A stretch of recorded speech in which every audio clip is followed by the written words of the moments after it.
सुप्रभात प्यारे बच्चों कक्षा 10 हिंदी में रस विषय में आज मॉड्यूल 2 में मैं वीर रस के साथ प्रस्तुत हूँ।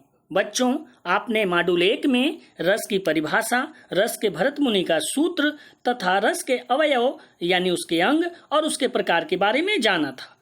अब आपसे चर्चा करते चलें कि रस वह है जब हम किसी काव्य को पढ़ते हैं, हम किसी कविता को सुनते हैं, देखते हैं तो हमारे मन में जो भाव उत्पन्न होते हैं, सुख दुख के भाव हो सकते हैं, आनंद की अनुभूति हो सकती है, क्रोध का भाव हो सकता है, घृणा के भाव हो सकते हैं, इसी प्रकार भय के भाव हो सकते हैं। ये सब भाव जो हैं उत्पन्न होते हैं और काफी देर तक वो भाव बने रहते हैं, तो वो रस होता है। और रस में भरत मुनि जो संस्कृत के एक विद्वान हैं, उन्होंने अपनी पुस्तक नाट्य शास्त्र में इसके उत्पन्न होने का सूत्र दिया है, जिसे के अनुसार विभावानुभाव संचारी भाव संयोग दृश्य निष्पत्ति यानी विभाव, अनुभाव और संचारी भाव के संयोग से रस की निष्पत्ति होती है। तो बच्चों, इस सूत्र के अनुसार देखा जाए तो रस के 4 अंग हुए, यानी अस्थाई भाव, विभाव, अनुभाव, संचारी भाव या व्यभिचारी भाव। अस्थाई भाव क्या है?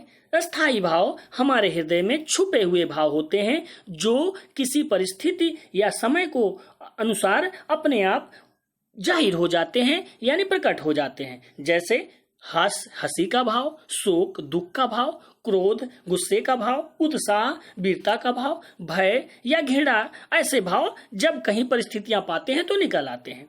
विभाव की बात करें तो जिन व्यक्तियों के कारण जिन परिस्थितियों में अस्थाई भाव उत्पन्न होता है उसे विभाव कहते हैं। इसके 2 भेद आलंबन और उद्दीपन। आलंबन के 2 भेद हैं, आश्रय और विषय, यानी जिन 2 लोगों के बीच में अस्थाई भाव उत्पन्न होता है उसे आलंबन कहते हैं, और जिसके मन में अस्थाई भाव उत्पन्न हो वह आश्रय होता है, और जिस व्यक्ति या वस्तु के कारण अस्थाई भाव उत्पन्न हो वो विषय होता है।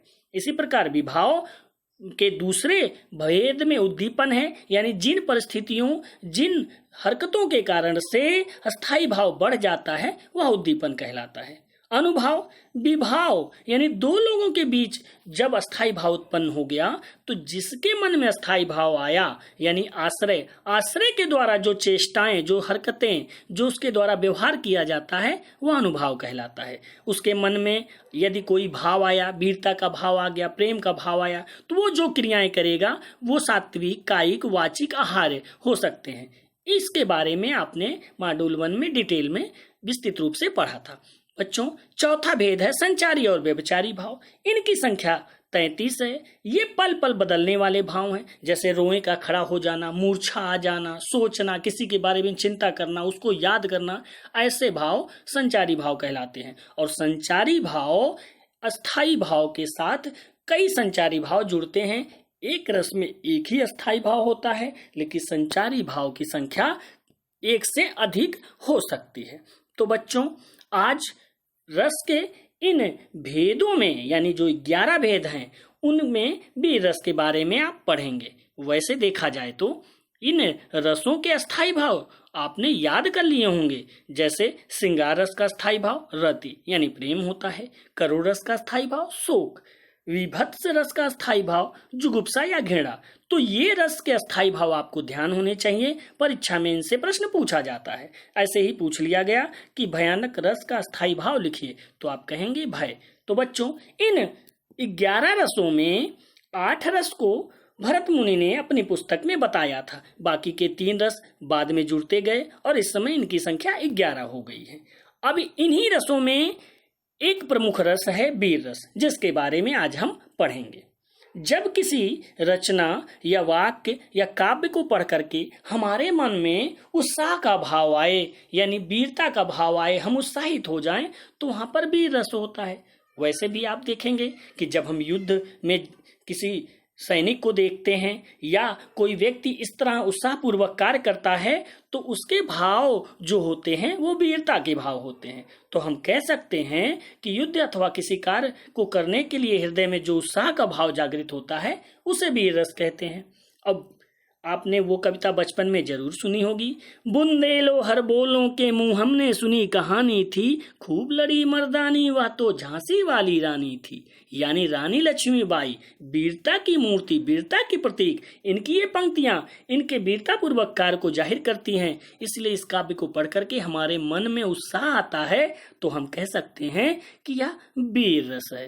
प्यारे बच्चों, वीर रस के अवयव देखें तो वो जो 4 अंग आपने वीर रस के अंगों में पढ़ा, वही भाव इस वीर रस में भी आएंगे। जैसे वीर रस के अस्थाई भाव उत्साह को कहते हैं। इसमें वह व्यक्ति जिसके कारण से अस्थाई भाव उत्पन्न होगा और जिसके अंदर उत्पन्न होगा, वो व्यक्ति सैनिक, सेना के व्यक्ति या शत्रु इत्यादि हो सकते हैं, जिनके कारण से यह स्थायी भाव यानी उत्साह उत्पन्न होता है।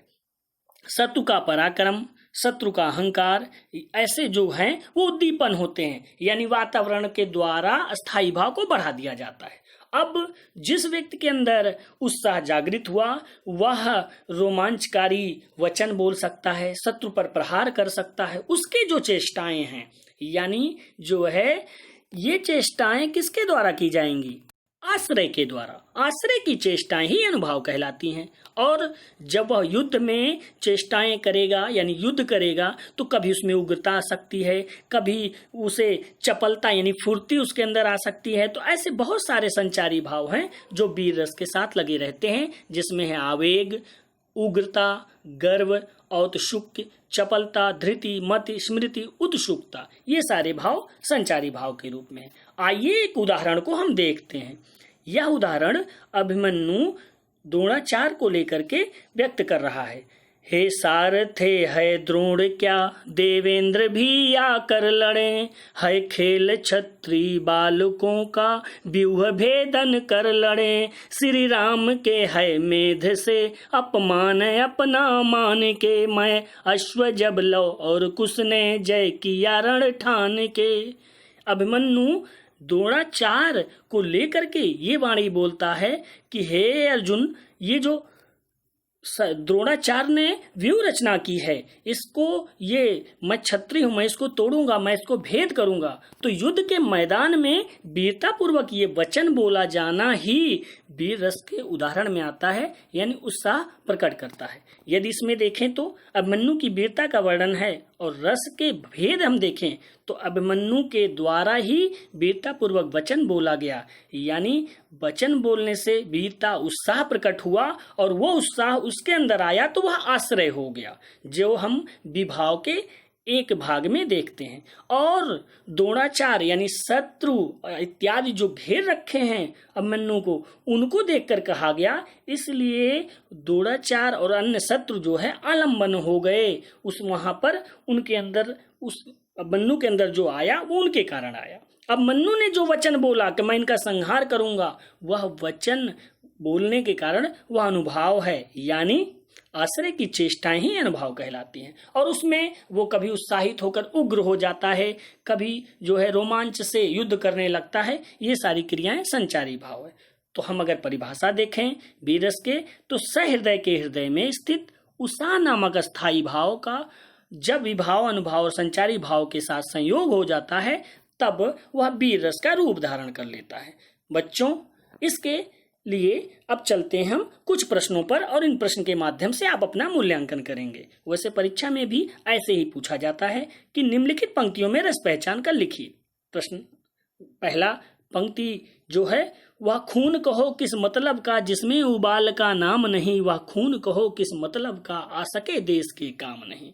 वाह, कविता पढ़ते ही वहां पर उबाल, उत्साह, प्रेरणा की बात हो गई, इसलिए हम कह सकते हैं कि यहाँ वीर रस है। दूसरा उदाहरण देखें, वह तड़प उठा बांधो न मुझे हत्यारों, 15 तो क्या 1500 कोड़े मारो, मैं जहां खड़ा हूं तिल भर नहीं हिलूंगा, मैं हर कोड़े पर हंसता हुआ मिलूंगा। वास्तव में आप पहचान गए होंगे कि यहाँ पर क्या है। प्रश्न नंबर 3, वीर रस को अस्थाई भाव सहित स्पष्ट कीजिए। तो बच्चों, आप अपने कॉपी पर वीर रस की परिभाषा, उसके अवयव सहित इसे अपनी कॉपी पर लिख लेंगे। कुछ अन्य उदाहरण भी आप यहाँ पर देख सकते हैं वीर रस के। बच्चों, उम्मीद करता हूं कि आपको वीर रस स्पष्ट रूप से समझ में आया होगा। इसके अन्य भेदों को लेकर के हम पुनः किसी वीडियो में प्रकट होंगे। धन्यवाद।